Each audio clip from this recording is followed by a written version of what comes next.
5 de la mañana del 6 de diciembre de 1928. Vemos un camión aparcado en la Plaza Centenario de Ciénaga y allí está don Arnulfo, que lleva varias horas trabajando para la compañía bananera, llevando banano de descarte hacia un playón cercano. Eso no es raro, lo raro es el día y la hora, y que precisamente el trabajo había sido reducido por los días de huelga. Pero bueno, don Arnulfo siente una música que viene hacia él. Voltea a buscarla y ve un niño que lleva una cajita de música con él, al lado de 7 bultos envueltos en sábanas blancas. En ese instante siente una ráfaga de viento con olor a jazmín que llega hacia él.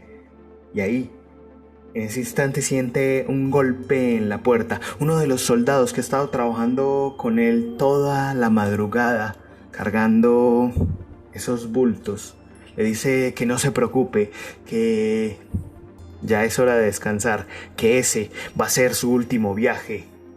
Y efectivamente, ese es el último viaje de don Arnulfo.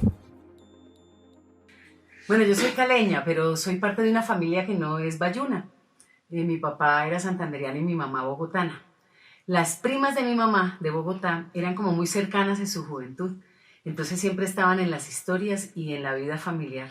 Y siempre había una cosa misteriosa que había con una de las primas de mi mamá, que se sabía que era monja, pero no era muy claro porque a veces decían que no solo era monja, sino que lo otro, y que no podía saber nadie, y yo no entendía muy bien qué pasaba. Entre esas primas había bueno, pues la mamá, o sea, la tía de mi mamá, la tía Sarita, que tenía el pelo blanco, blanco y se lo pintaba de morado, una señora así muy cachaca, pero muy bonita, y con unas hijas muy especiales, unos hijos en general.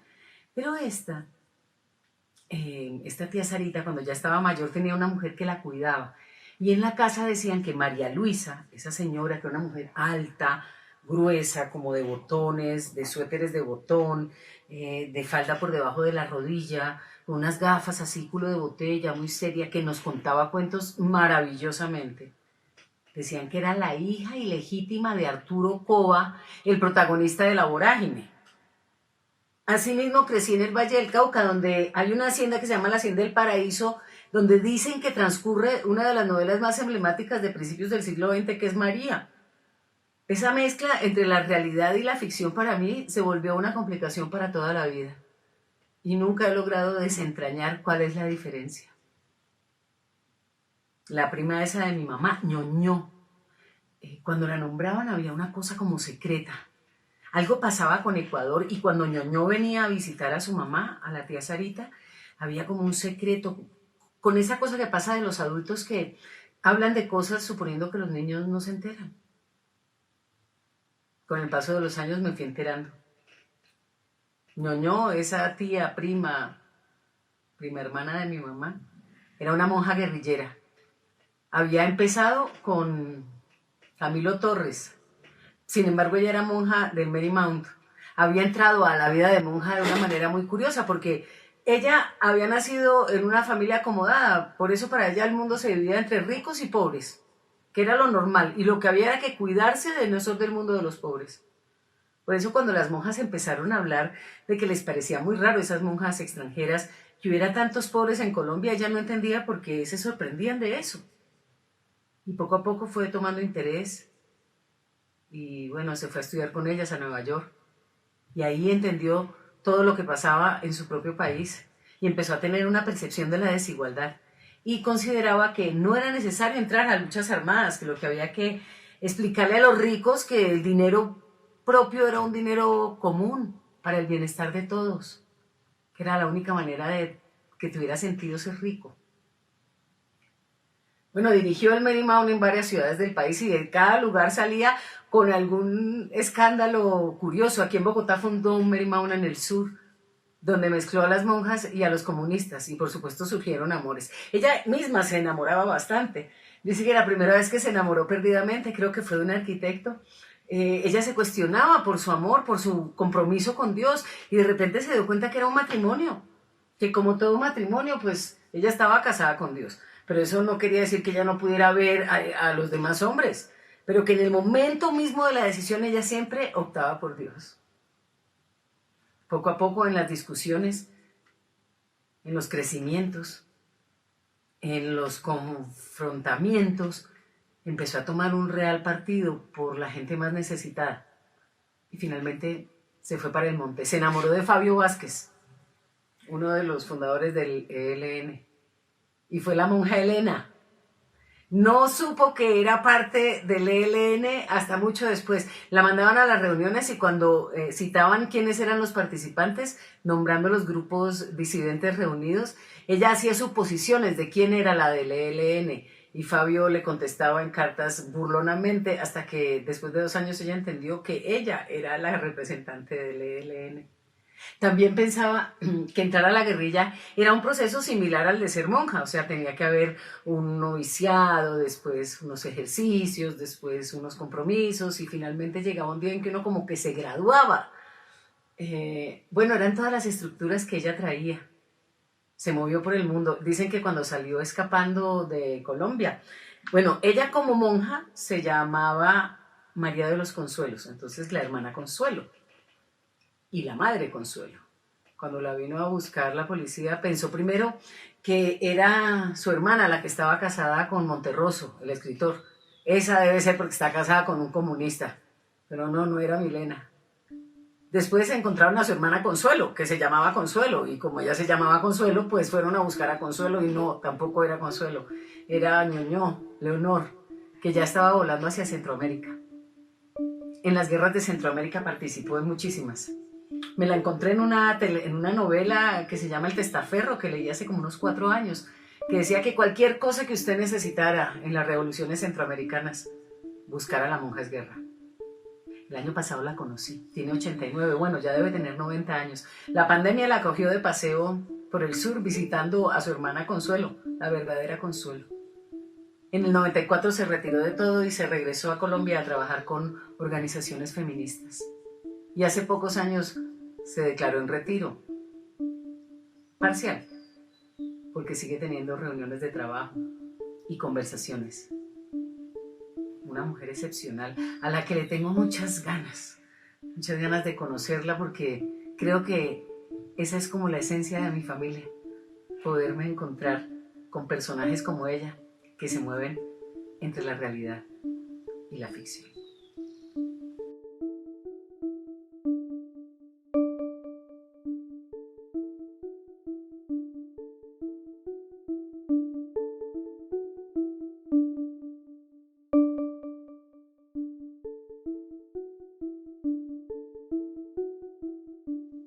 Mi segundo encuentro con la narración se produjo años después, en la segunda mitad de la década de los 80, justo en el momento en el que el Estado y el narcotráfico habían decidido romper el maridaje que los unía de tiempo atrás y se encontraban en guerra. No sé si te acuerdas, pero el caso es que el cartel de Medellín se oponía a la extradición y había decidido obligar a la sociedad a apoyar su lucha recurriendo al uso masivo del terror. Decenas de bombas estallaron en las calles de la ciudad. Centros comerciales, vías de alta circulación, sedes de los principales periódicos del país y almacenes de cadena fueron blanco de las detonaciones. Cientos de personas murieron en las calles. Cientos de personas fueron mutiladas. Presa del miedo, la gente decidió encerrarse en la intimidad de sus casas, evitar los sitios públicos, rehusarse a estar donde hubiese aglomeración de gente. Y en medio del temor generalizado aparecieron los cuenteros. Iván Arturo Torres, cuentero. Con la cuarentena he extrañado muchas cosas, parte de los amigos, una parte de la familia, los viajes, pero he extrañado también una cosa demasiado y es la cuentería, como público y como cuentero. Como cuentero puedes sentir la adrenalina, el miedo, la risa de la gente, sus caras de ensueño, de emoción, de indiferencia, la emoción, el fracaso, la ansiedad de saber si llegó o no llegó público, porque a veces no llega público, a veces llega mucho público. Las historias, los cuentos, la memoria. Los cuentos traen memoria, la memoria del cuerpo, la memoria del sujeto, de la cuadra, del barrio, de la ciudad, del país. En los cuentos recordamos la vida de los otros, de nuestros cercanos, de esos y también de nosotros.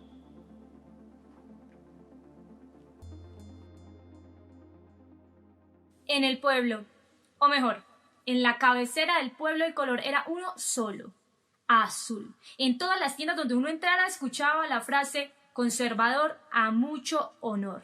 En las veredas la situación era distinta. Habían dos colores. Y la cuestión es que no se sabía quién pertenecía a cuál por una sola razón. Estaban matando a los liberales de las veredas. Así que si se pertenecía a algún partido, lo mejor era guardar el secreto. Don Nicolás Díaz era el dueño de uno de los 3 trapiches que había en la vereda. Tenía 4 hijos, 3 hombres y una mujer. Una mujer llamada María del Tránsito Díaz Olarte, que a su vez tenía un hijo chiquitito de 6 meses. Nicolás. María del Tránsito trabajaba todos los días en las madrugadas cocinando para los obreros cuando había molienda en el trapiche y en las tardes se dedicaba de entero a su hijo chiquitín. Una tarde de esas de familia estaba María Angelina, la abuela de María del Tránsito, dándole retaíla y regaño, diciéndole que tenía que irse para la iglesia y pedirle al padre que le diera la bendición al niño, porque ya que no tenía padre, por lo menos que andara de la mano con Dios, y que de paso también se dejara ella misma caer un poquito de agua bendita a ver si conseguía marido y dejaba tanta sal. A Tránsito la idea no le llamaba la atención. Por entonces la lluvia había hecho los caminos barriales completos. Y era un camino de 1 hora a pie, pero cuando María Angelina hablaba las cosas se hacían, y eso de quedarse escuchándole regaños, mejor ir a la iglesia, escuchar la misa y hablar con Dios. Con el niño en brazos llegó María del Tránsito al pueblo, entró a la iglesia, se persinó y escuchó la misa. Cuando ya estaban saliendo todos los feligreses después de la Eucaristía, María del Tránsito se acercó al padre y pues le pidió la bendición para ambos. El padre estiró su brazo derecho, marcó la cruz en ambos rostros y antes de que ella se fuera se acercó y le dijo al oído: María del Tránsito, cuídese usted y cuide su familia. ¿Si ha escuchado que están matando a los liberales por allá en la vereda? Su señor padre es liberal, ¿cierto? María del Tránsito se tapó el rostro. Volvió a mirar al padre y le dijo: Padre, ¿y usted cómo lo sabe? A lo que él respondió: yo solo lo suponía. Llegada ya la noche y María del Tránsito en su casa, se escucharon los gritos de Ángel, el hermano mayor. Venía gritando que los conservadores están matando a todos los niños liberales, que había que esconder a Tránsito y a Nicolás. Como pudieron, se entraron para el trapiche y empezaron a hacer arrumes y arrumes y arrumes y arrumes y arrumes de bagazos de caña. Y justo en el medio, y en un cuadradito chiquitito, se quedó Tránsito, donde se acostó y arropó al niño con un pañolón. En susurros le cantaba para que el niño no llorara, y en susurros le hablaba para que no escuchara los gritos de afuera. Los azules llegaron buscando al niño, buscaron por toda la finca, dieron vueltas, entraron a los galpones, buscaron y buscaron. El abuelo Nicolás se arrodilló, les juró que él era conservador, que le creyeran, pero no, los conservadores no creían. Esas ideas de los liberales había que acabarlas de raíz. Así que siguieron buscando 1, 2, 3 horas, pero no sabían cuál era el escondite. Así que de la rabia decidieron quemar el trapiche, donde estaba María del Tránsito y Nicolás. Agarraron unas camisas, las mojaron y empaparon en gasolina roja y luego las amarraron a un palo. Prendieron la antorcha y se pararon enfrente de todo el trapiche. El abuelo Nicolás recordó que al día anterior a María del Tránsito le habían pagado por adelantado lo de 2 moliendas de caña. Así que sin pensarlo 2 veces fue y sacó la bolsa de monedas gigante. Frente a los ojos de los conservadores comenzó a notarse la piedad. Don Nicolás les pidió que por favor no les quemaran el trapiche, que él sería conservador, María del Tránsito sería conservadora y que el niño Nicolás, sin saber hablar siquiera, también lo sería, pero que por favor les perdonaran la vida. Los conservadores se dieron cuenta que había liberales de liberales y algunas familias de esas se podían perdonar. ¿Quién sabe por qué? Y sí, perdonados sí, pero antes de partir cogieron y agarraron 20 cabezas de ganado y 5 mulitas que eran con las que trabajaban en el trapiche. María del Tránsito y Nicolás durmieron toda la noche en el trapiche, por si acaso los conservadores se arrepentían y volvían, pero la verdad es que nunca lo hicieron. A la mañana siguiente, todos ya en la mesa y desayunando, hicieron un jarrado de aguapanela y se sentaron a pensar. que después de tantos y tantos y tantos años viviendo de la caña, esta jamás había sido más dulce. María del Tránsito tuvo una vida larga y murió a los 84 años. Mi tío Nicolás ya va cumpliendo más de 70 marzos. Esta es la adaptación de una historia de mi familia y quiero enviarle un saludo grandísimo a la gente de Historias de la Guerra, el Odio y el Perdón. Hay narración porque hay un narrador. Un narrador oral es un artista que desde el juego de la palabra, la imagen, el discurso, el cuerpo, el escenario y el público construye un universo simbólico. El narrador oral entiende y estudia su tiempo. Un tiempo convulso como este, un tiempo de paramilitarismo, narcotráfico, crímenes de Estado, explotación, abuso. Pero las narraciones de los cuenteros no son reflejo de estos hechos, no son noticias. Los buenos y los malos habitan el mundo de la ficción, donde es posible visitar a los desaparecidos, donde es posible ver un abrazo entre un guerrillo y un paraco. Yo creo que en los cuentos todos somos seres humanos.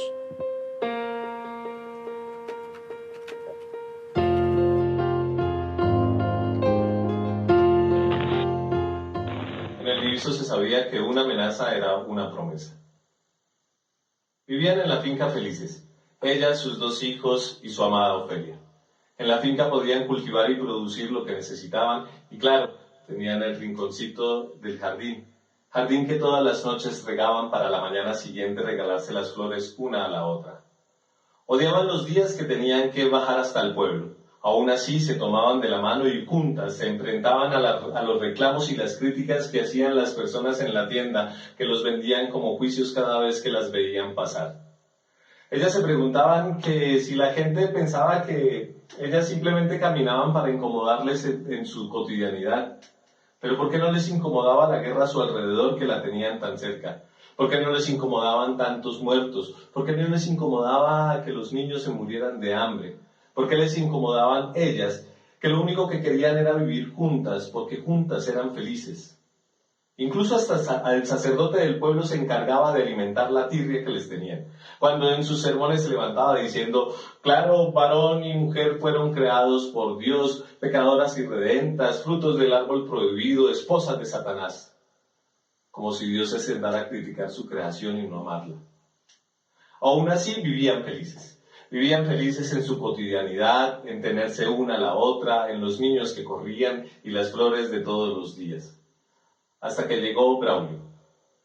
Braulio era un hombre que la había perseguido supuestamente por amor, pero lo que quería era quedarse con las tierras.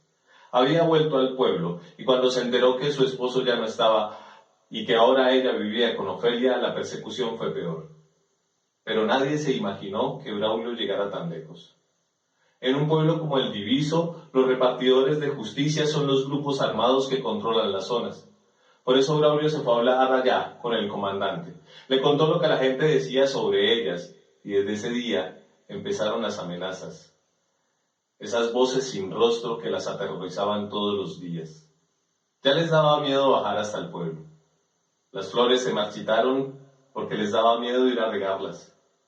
Hasta que se cansaron. Ofelia le dijo, mire, hagamos una cosa, ¿por qué no nos vamos de este pueblo? Aprovechemos y vámonos para la ciudad, para la capital. Una ciudad tan grande y tan gris ni siquiera va a notar que nosotras existimos y allí podemos vivir tranquilas en medio de las flores. Pactaron lo siguiente. Ella se iría a Bogotá, conseguiría la casa. Mientras tanto, Ofelia se quedaría en el pueblo. Sacaría las cosas, vendería la finca, se quedaría con los niños y cuando tuviera el dinero se irían juntos para Bogotá para encontrarse con ella. Y así lo hicieron.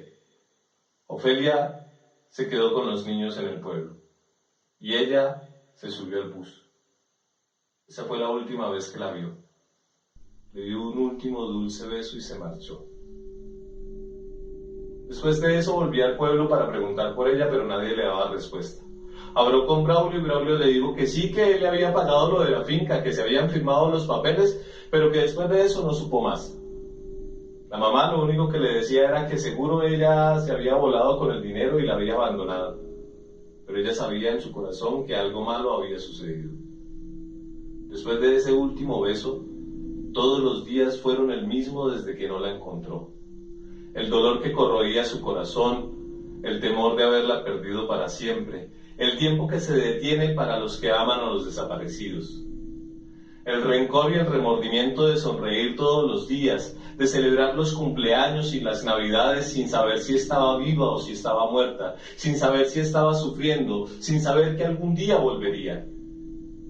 Todos los años volvía hasta el diviso para preguntar por ella, pero lo único que encontraba era el silencio de los rostros de indiferencia y los rostros de miedo. Cuando mataron a Braulio se supo la verdad. Así que regresó. Y lo único que encontró en medio de la respuesta fue: busque allá, en medio del samán y el almendro. Tanta tierra, Ofelita, tanta tierra. Que buscara entre el samán y el almendro, me dijeron. Pero eso es mucha tierra para estas dos manos, Ofelia, y ni señas de por dónde empezar. ¿Por qué le hice caso de ir a buscar la casa en Bogotá mientras usted vendía la finca? ¿No estaría yo desempedrando este morro, paleando piedra con miedo a encontrar el abismo? El perro fue el único que dejaron acompañarme, y mire, pobre animalito todo rojo de tierra, chillando del desespero de excavar y no encontrar. Pero está mejor así, para poder hablar solo las dos, sin tener que escucharle el pensamiento a nadie. Se decía mientras removía hierba, piedras y tierra, guardando el terror en el corazón de los que buscan queriendo no encontrar.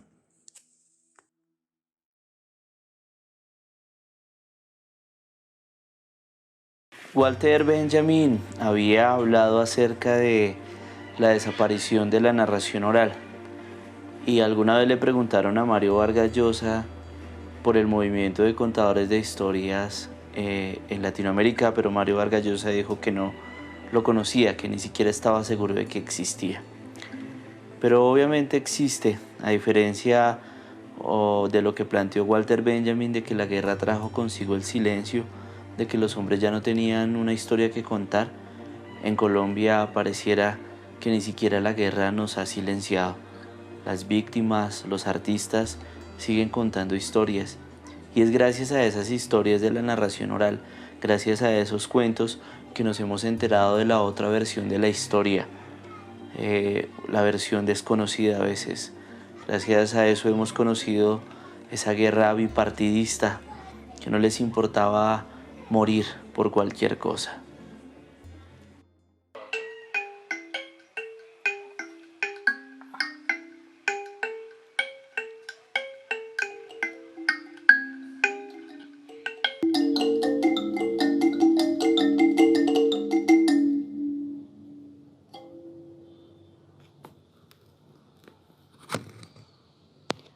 Amancaya tiene 32 años y hace 5 vive aquí en la capital. Llegó desplazada desde muy al sur, un pequeño pueblo en Nariño que se llama Barbacoas. Ese pueblo tan sorprendente y tan maravilloso de donde han saltado tantas historias que nos han dejado asombrados. En Barbacoas, por ejemplo, las mujeres solamente con una huelga de las piernas cruzadas lograron que se les hiciera una carretera nueva. En Barbacoas, por ejemplo, los indígenas Barbacoa, precisamente que son quienes viven allí, aprendieron y enseñaron durante muchísimo tiempo que no existe el individuo, que los seres humanos no hay uno, sino somos un nosotros. Esos indígenas que nos enseñaron o que tratan de enseñarnos que no puedes comer si tu hermano tiene hambre o dormir si tu hermano tiene frío. De allá, de Barbacoas, es Amancaya. Hoy está aquí en la capital. Tiene un pequeño negocio de comida justamente en la plaza de mercado. Y digo pequeño porque es realmente chico. Queda justo debajo de las escaleras que van al segundo piso de la plaza, y allí a duras penas le cabe una estufa con 2 fogones, hay un espacio pequeño para la pipa de gas que alimenta la estufa, una nevera, una barra y un par de sillas.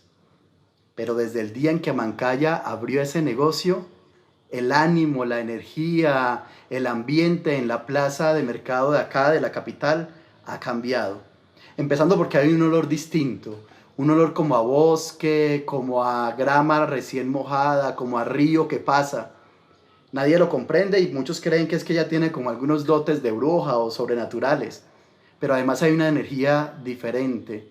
Desde que Mancaya abrió ese pequeño restaurante en la plaza de mercado, hay una cierta sensación de recogida, de colaboración, de apoyo mutuo, de alegría.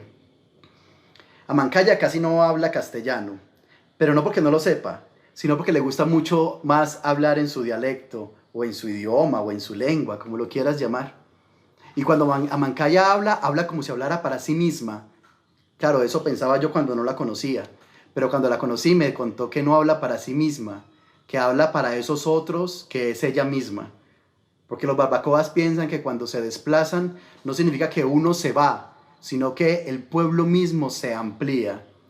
Que cuando resisten no significa que están resistiendo en contra de algo, sino que están reexistiendo frente a aquello que los amenaza.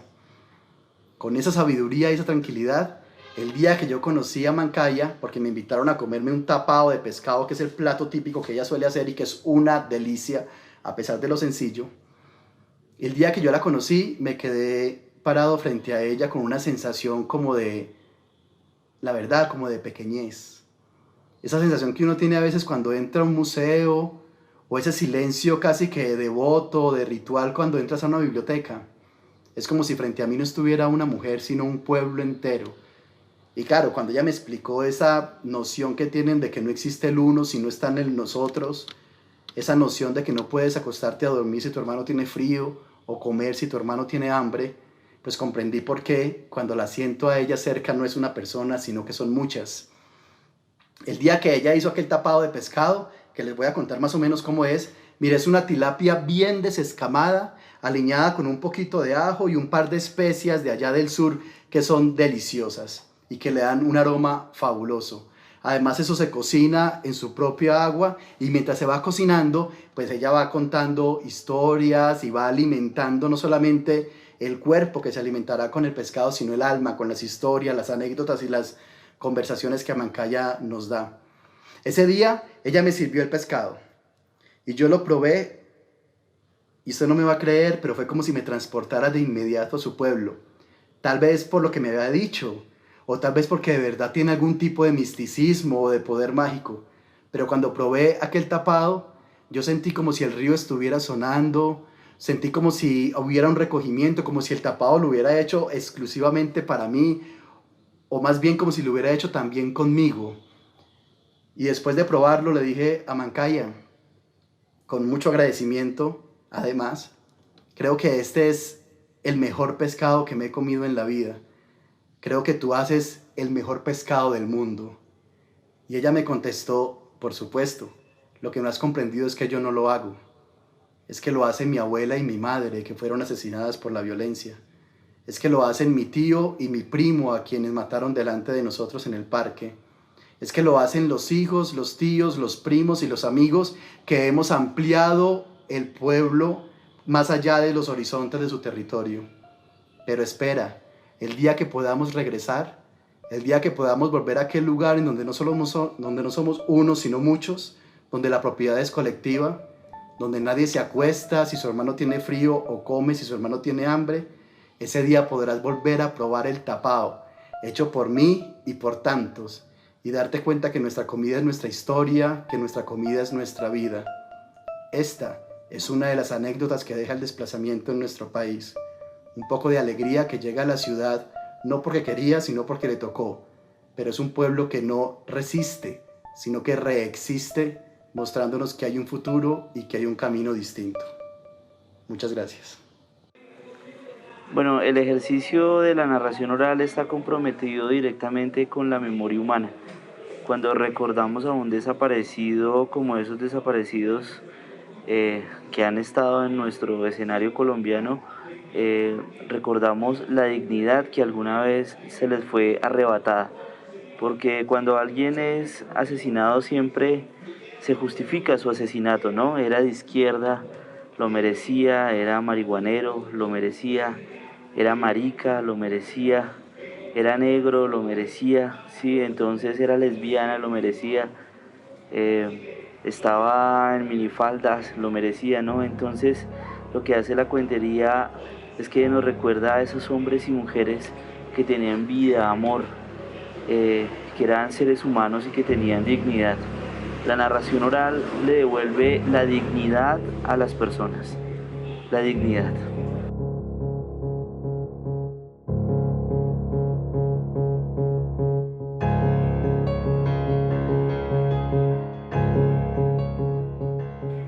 El combatiente, Apolinar Polanía Pataquive, estaba cansado de esa guerra absurda. Ya él no entendía nada, ni sabía nada, ni entendía nada.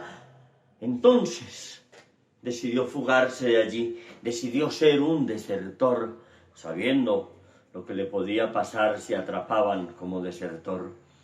En medio del fragor de la batalla, en un breve descanso, vio un senderito por el que se fue escabullendo, se fue escabullendo, se fue escabullendo. A lo lejos se oía todavía el fragor de la metralla y de las bombas. Estaba feliz cuando de pronto, como 1000 soles lo iluminaron. El piso se levantó, golpeándolo fuertemente en la cara y pegándosele al cuerpo, tratando él de zafarse del piso que se había levantado lodoso y lo tenía allí atrapado. Cuando todo se disipó un poco, vio la selva más hermosa que él no había visto jamás. No sabía en qué paraje estaba, por allí no había cruzado nunca. Y ahí lo vio venir al enemigo, el tal Ambrosio Pisco. Sintió miedo, terror. Pero Ambrosio se le arrimó y le dijo: tranquilo, tranquilo, no te preocupes. Lo alzó suave, como si fuera una pluma. Cariñoso lo apretó contra su pecho y le dijo: te voy a llevar a Pueblo Nuevo. En Pueblo Nuevo no hay hambre, no hay opresores, no hay guerra. Y se fue caminando por unos parajes maravillosos. Los colores de la selva, de las flores, eran extraordinarios. Y llegaron a un pueblito pequeño de tejas rojas, de calles empedradas, retorciditas, a una plaza hermosa. Y llegaron a una casita blanca, de zócalos rojos y de techo de barro. Allá lo entró, le presentó a su papá, a su mamá, a su hermana, y lo dejó tendido, descansando. Apolinar Polanía Pataquive no sabe si durmió o no sabe cuánto durmió, y cuando despertó allí estaba esa muchacha, sencilla, bonita, cuidándolo, alimentándolo, protegiéndolo. Fueron pasando los días y él se enamoró de aquella muchacha y unieron sus vidas en una casita para ellos solos, aparte. El combatiente Apolinar Polanía Pataquive no entendía nada.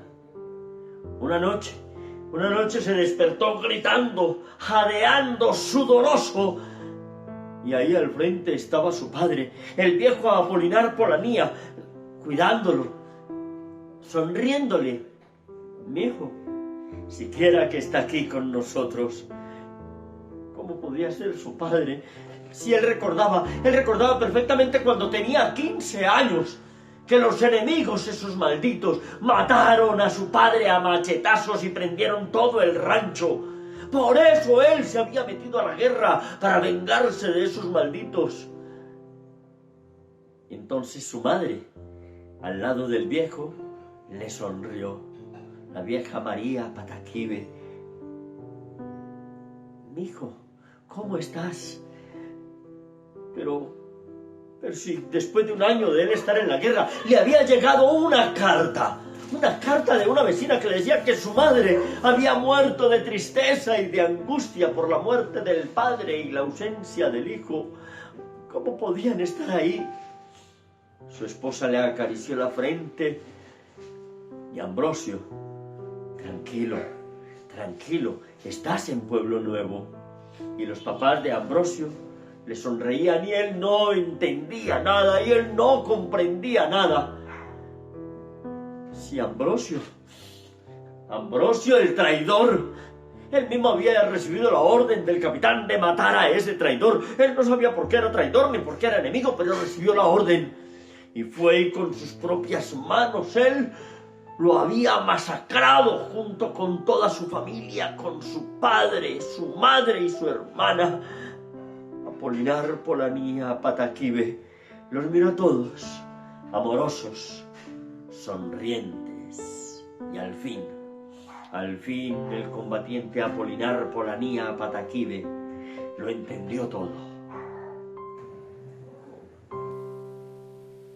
Bueno, la memoria pues de la cuentería es diferente a la memoria de la vida real, ¿no?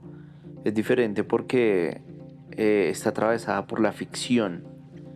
Cuando, por ejemplo, a la víctima se le piden declaraciones sobre unos hechos, se le pide ante todo objetividad, ¿no? Que cuente el relato propiamente, sin arandelas, es decir, lo que sucedió.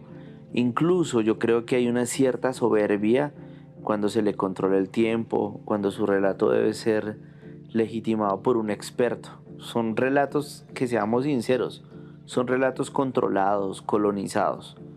Pero pues el relato de la cuentería de la memoria es diferente. El relato de la cuentería de la memoria fantasea, se permite mentiras, fantasías, decoraciones retóricas, intenciones, se permite una transgresión, se permite cuestionar esos discursos de poder. Entonces uno se pregunta, bueno, pero ¿qué significa una memoria mediada por la ficción?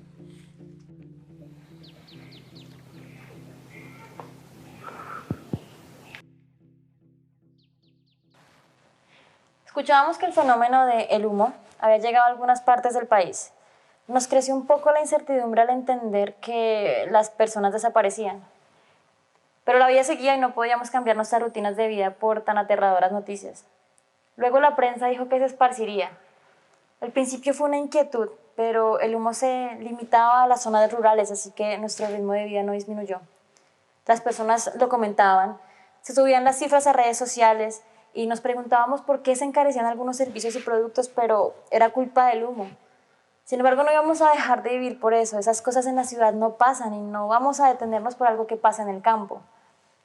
Las semanas iban pasando y los números que antes eran nombres se iban acumulando. Ya no nos importaba, ya la noticia no era nueva. Y no lo fue hasta que se dijo haber visto al humo aparecer por las provincias circundantes. Y entonces la inquietud y la incertidumbre se convirtieron en zozobra. Los estudiantes se levantaron, iban contagiando a la clase trabajadora, querían tomarse las calles, clamaban que el humo era el mismo aparato de Estado y que esto ya había pasado antes. Hubo denuncias de personas que decían haber sido alcanzadas por el humo, pero nunca tenían pruebas, así que se desestimaban. Pero cuando menos lo pensamos, las alarmas comenzaron a sonar. El aviso de emergencia se desplegó por todas nuestras pantallas y tuvimos que resguardarnos en un refugio para mantenernos a salvo. Allí sentimos terror. Nuestro ritmo de vida al fin se había alterado. Día tras día teníamos que hacer un conteo para asegurarnos que todos estuviéramos allí, sobreviviendo. La prensa decía que lo tenían todo bajo control, que tenían a sus mejores hombres afuera para protegernos, esos héroes, jugándose la vida enfrentándose al humo. Y aunque nosotros nunca llegamos a ver el humo, los veíamos a ellos afuera patrullando las calles. Reportaban el avance y la buena prensa nos lo hacía llegar. Estábamos tan orgullosos que luego de semanas el conteo se mantenía inalterable. Fue entonces que el humo se disipó y pudimos volver a salir por las calles, por nuestra ciudad. Y nos dimos cuenta de la soledad, de los espacios vacíos, las casas sin familias y los negocios sin dueño. El humo no nos había perdonado la vida, solo que nos habíamos olvidado los que se llevó. Se comentaba por lo bajo que el humo no era algo solo nacional, pero que yo era solo chisme o era problema de otros países, o pasaba solo en el campo. Esas cosas en la ciudad no pasan y nuestro país nos necesitaba, no podíamos detenernos, aunque dijeran que habían visto el humo aparecer por las provincias circundantes.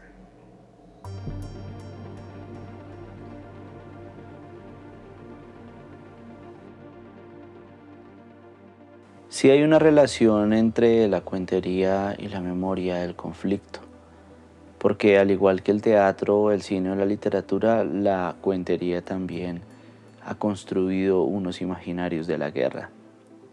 Creería que la participación del cuentero ha sido desde dos puntos de vista, desde lo temático, desde los contenidos y desde una acción política y discursiva. Desde lo primero, desde los discursos y desde los contenidos, los cuenteros han propuesto cuentos que han reflejado ese conflicto. Estos cuentos vienen desde varias fuentes. Desde la literatura, han adaptado historias de la literatura, desde la tradición oral, que nuestra tradición también está manchada de ese conflicto, y desde la creación propia. O sea, podemos revisar la memoria de Colombia también a partir de la historia de los cuenteros, desde sus cuentos y desde sus narrativas. Y el segundo momento en el que los cuenteros le aportan a esta memoria es desde la acción pedagógica, desde la acción política. Muchos de estos cuenteros toman la narración oral como una herramienta para reparar, para trabajar en comunidades y para construir mejores lugares, ¿sí? Cuenteros que se meten con las comunidades y que toman la palabra oral, que esa palabra oral les sirve a ellos para contar sus realidades, para contar sus vidas, para denunciar y para sembrar una toma de posición y una visión de mundo. Entonces, ese ha sido el aporte desde los contenidos mismos y desde la acción, desde meterse e involucrarse con la realidad y contar historias, porque las historias no son ingenuas. Detrás de una historia hay una reconstrucción de la realidad. Cuando cuento, cuando narro, relaboro nuevamente el mundo, lo organizo, si se quiere. Crónica de Indias. La sangre insiste en el vientre de mi madre. Palpito el horror que me engendró.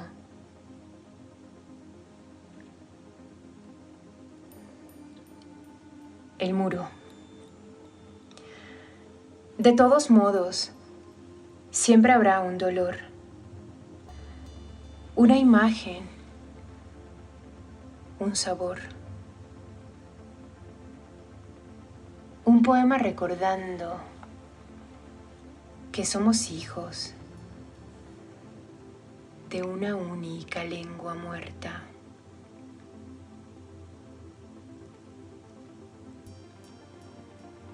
Ácido. Mi rostro ya no es mi rostro. Me han arrebatado con él un pedazo de vida y de carne y de piel. Mi rostro ahora se parece mucho al sonido muerto del aire, del corazón que se cierra, de la nube que cae. Mi rostro ya no es mi rostro. Tuvo que perder su forma para que, por fin, yo lo pudiera ver.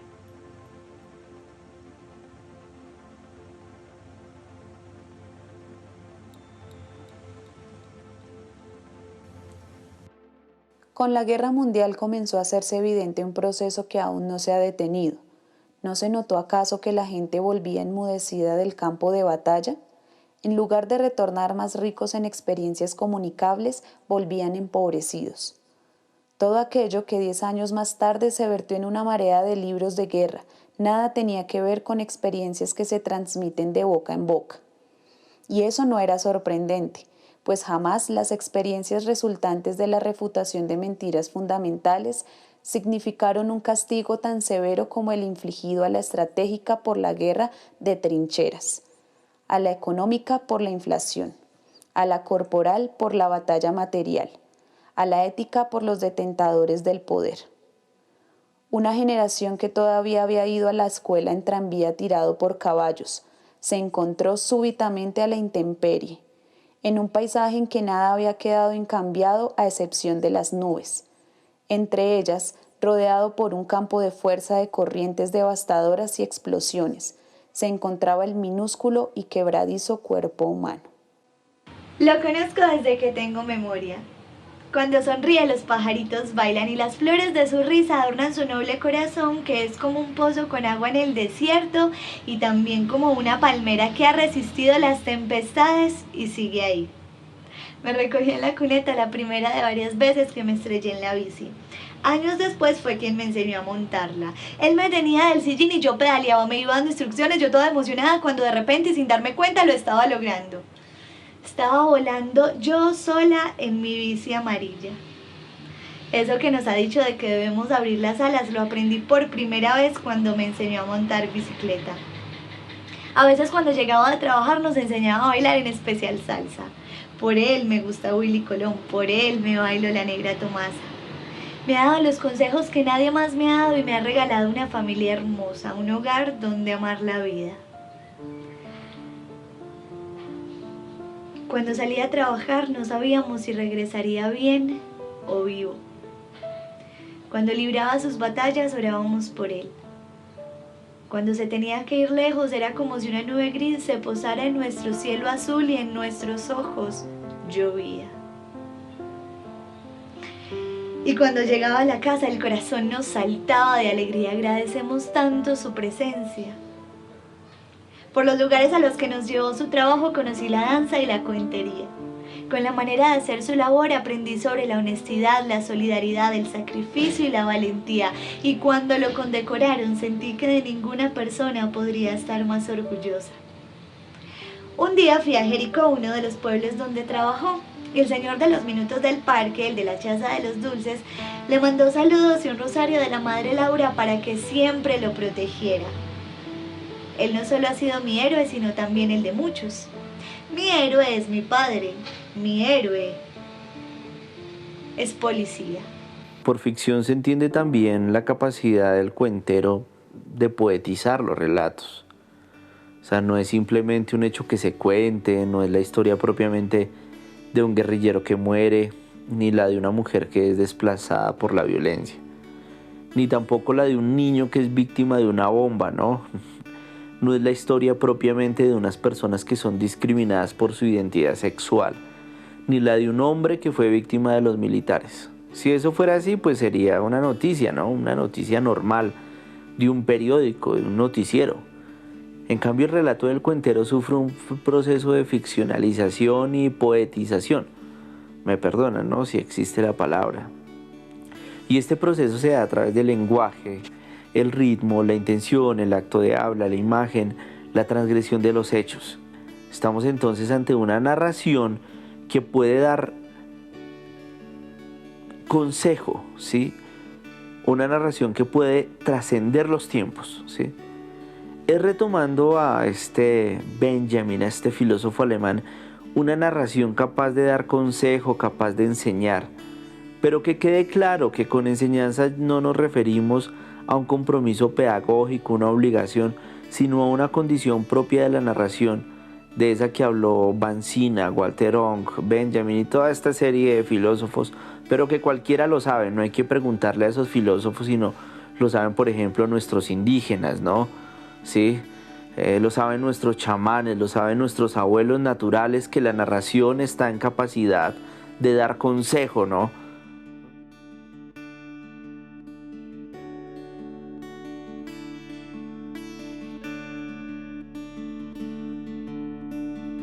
Y que en eso consiste, es una forma de valorar el mundo.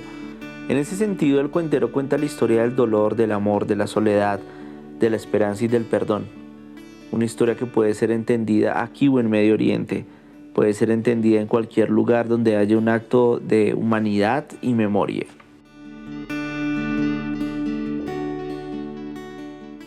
Bueno, vamos a escuchar al Cuarto Blanco, otro cuento. Historias de la guerra, el odio y el perdón.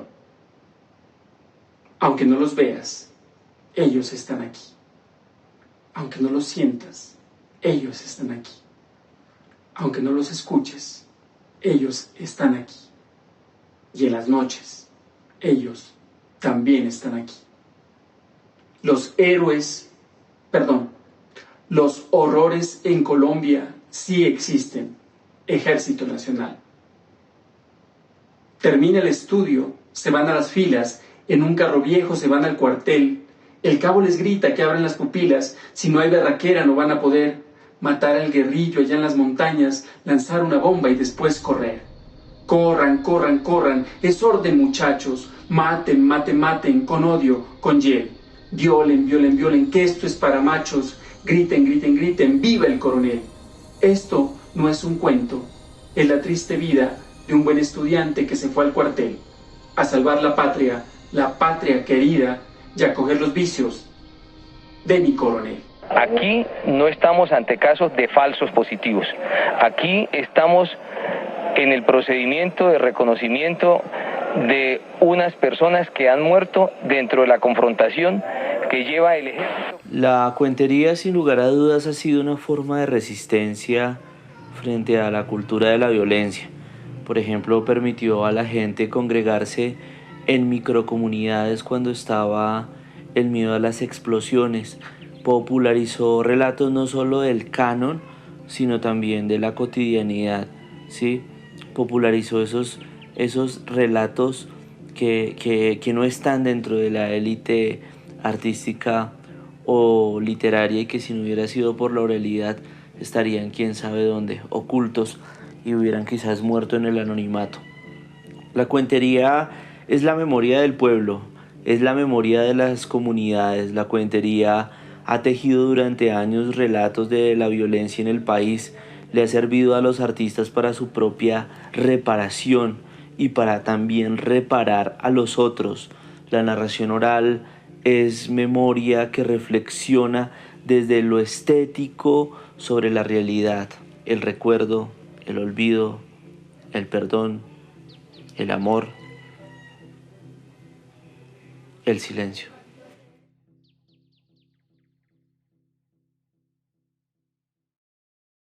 Cada espacio de la casa es un recuerdo, cada espacio de la casa es memoria. Por eso recuerdo mucho este poema de María Mercedes Carranza. Cada lugar de esta casa es una parte del país. Los invito al patio de la casa, que realmente no es el patio de la casa, es la sala, es la puerta de inicio. Es el lugar donde jugábamos cuando éramos niños. Buenaventura y Caney. Buenaventura y sangre, pobreza, violencia. Luz Dari lo sabe. Revictimización y repetición, sin justicia ni reparación. Del Chocó al Valle, océano y viento. Trocha por donde pasan las armas, la droga, la mano manchada. Luz Dari sacó a sus hijas, un nazareno las ayudó, pero puso su piel canela como precio por salvaguardarlas. Silencio y dolor en cada uso. No hay justicia para el Pacífico. Hay cómplices en el centro. ¿Quién más sino Cristo, la noche y sus lágrimas como testigos del conflicto por el territorio?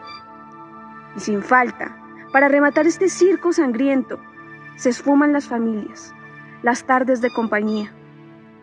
Así como del ombligo nace la semilla, para la tierra debe volver. Y Luz Dari lo sabe, pero los paras no. La tortura sigue, mientras ella persigue la corriente del mar con restos, con cuerpos incompletos, y saber que ninguno es su familiar. Allí no hay seres humanos, solo hay despojos de guerra y control. Luz Dari ahora se concentra en apoyar la causa de la paz con justicia social, junto con madres que van por la vida. con las represalias que azotan a los líderes hoy en día, poniéndole precio a su cabeza por exigir reparaciones que nunca llegan, por darle memoria a un pueblo que no entiende sobre dolor, hablando cada día con un frente que no conoce paz sin bala por bala. La historia de la guerra no se cuenta con los dedos de las manos, sino con las palabras. Hay que seguir contando, para seguir construyendo, para seguir memorando, para seguir preparando, para perdurar el recuerdo del que ya no está.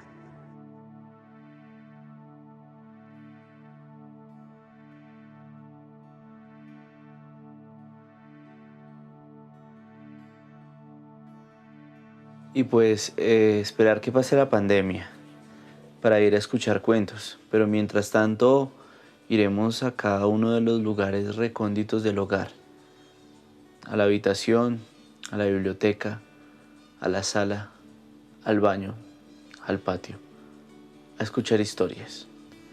Porque los cuentos en Colombia han sido una forma de resistencia a la violencia. Este fenómeno de la cuentería, por ejemplo, así popular como sucede en plaza pública, es exclusivamente en Colombia.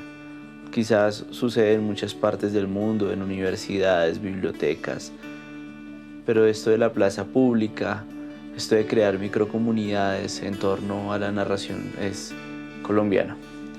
Necesitamos contar historias y se cuentan historias porque hay alguien que las escucha, hay alguien que está preparado para escuchar esas historias. Y pues mientras tanto, esperar. Y de pronto un día los tiempos cambien. De pronto un día por fin haya un acuerdo absoluto de paz y no hayan diferencias, o las puede haber, pero realmente que haya un pacto real. Y que por fin ya dejemos de escuchar tantos cuentos violentos y nos dediquemos a escuchar cuentos de amor. Este es un pequeño cuento en una canción.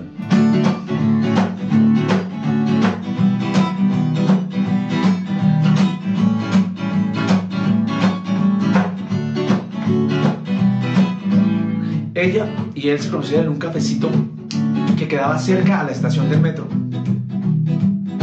En ese cafecito se encontraron y comenzaron a hablarse, y 4 años más tarde, en el mismo café, ella le terminó. Le dijo, sí, se acabó esto. Y él, que era como de un temperamento muy noble, de un carácter muy débil, le dijo, bueno. Este hombre era músico, muy buen músico, y le agarró el despecho y comenzó a hacer canciones de despecho y se hizo un cantante, un músico muy famoso con sus canciones de despecho. Tanto que ahora se la pasaba viajando haciendo canciones de despecho de aquí para allá, y un día le tocó ir a dar un concierto en la casa, bueno, en la casa no, en la ciudad de la chica. Y la chica dijo, voy a contactarlo. Y por las redes sociales le escribió. Le dijo, oye, me enteré que vas a venir a tocar a mi ciudad. ¿Será que nos vemos? Veámonos en el mismo cafecito donde nos conocimos. Y este hombre, que era de un carácter muy débil, le dijo, bueno. Y en ese cafecito que quedaba al lado de la estación del metro, él llegó primero a la cita que habían acordado. ¿Por qué llegan de primero?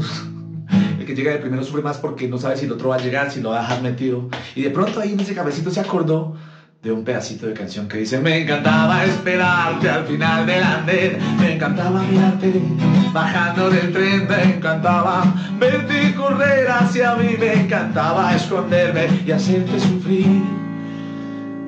Y de pronto un perfume, y aunque no era el de ella, él giró hacia atrás y sí era ella, había cambiado de perfume solamente. Y hola, ¿cómo estás? ¡Qué alegría verte! Hace tanto que no te veía. Y ahí en el cafecito se tomaron unos cafecitos, después unas cervezas. Hablaron y hablaron de tantas cosas. Y de pronto ella le dijo, ¿y vamos a hacer algo más? No sé, vamos a los mismos bares donde íbamos antes. Y a él: me encantaba salir en cualquier dirección, caminar la ciudad, recorrernos los dos. Me encantaba ser como humo en el aire, perdidos.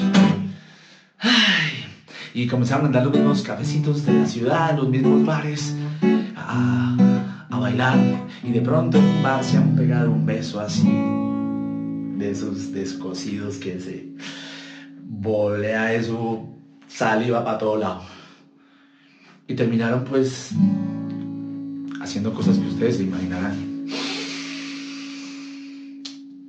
Me encantaban sus aires de bruja espacial, su silencio, su voz, su mirada animal. Me encantaba hacerte gemir y gritar y después de un segundo volver a empezar.